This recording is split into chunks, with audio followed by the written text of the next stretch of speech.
Ils m'ont dit non, alors j'ai continué à travailler, à créer et surtout à dire oui.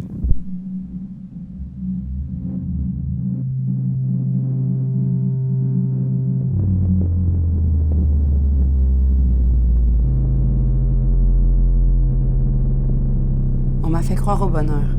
J'ai acquiescé. En fait, l'amorosité m'intéressait peu. Alors que le soleil quittait, alors que je me souriais, j'ai compris que dans la noirceur, surtout dans la noirceur, je voyais toujours.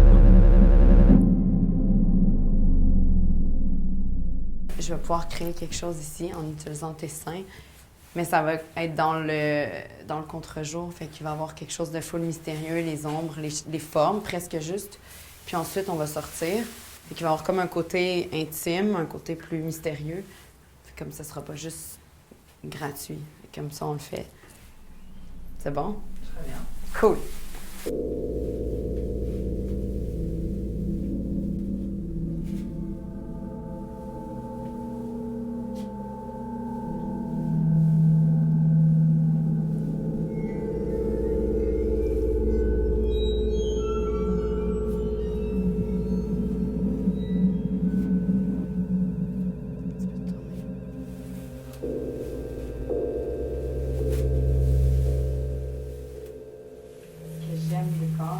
Puis je peins toujours des femmes plus que des hommes parce que je pense pour moi que la femme a une sensualité qui est vraiment infinie.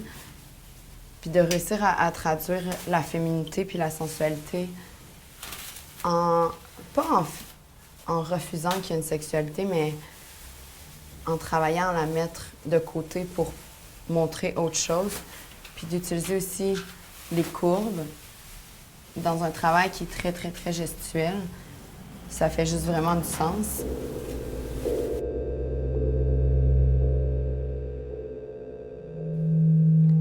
Un jour, mon père m'a dit « Il faut faire de l'art pour en cueillir le plus beau fruit, le plaisir de créer. » Depuis, je ne l'ai jamais oublié. Donc, je travaille sur les émojis comme un code de langage qui se développe de plus en plus, puis ça introduit la porosité entre les frontières générationnelles, en fait.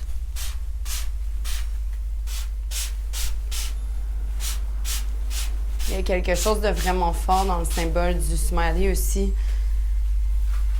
de l'utiliser pour dire que tout va bien, c'est plus facile. On fait juste maintenant répondre un petit bonhomme sourire, puis on peut continuer à cacher ce qui va vraiment pas. Puis c'est un peu ce que je veux mettre de l'avant avec l'ironie de l'emoji.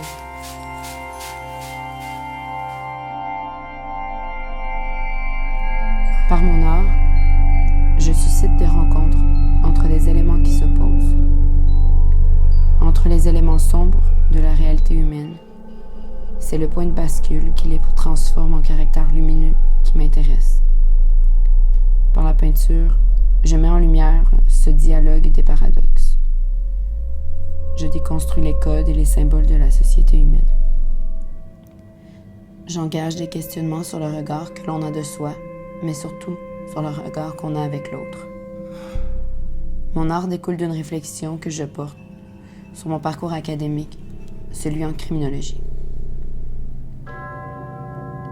C'est une libre expression picturale qui s'inspire des situations sociales paradoxales.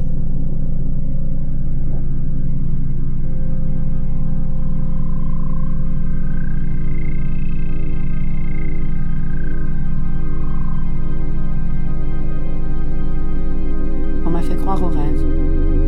J'ai accepté. La réalité m'intéressait peu. S'abandonner, c'est oublier, puis réellement se trouver. Entre l'ombre et la lumière ne se trouve que le temps.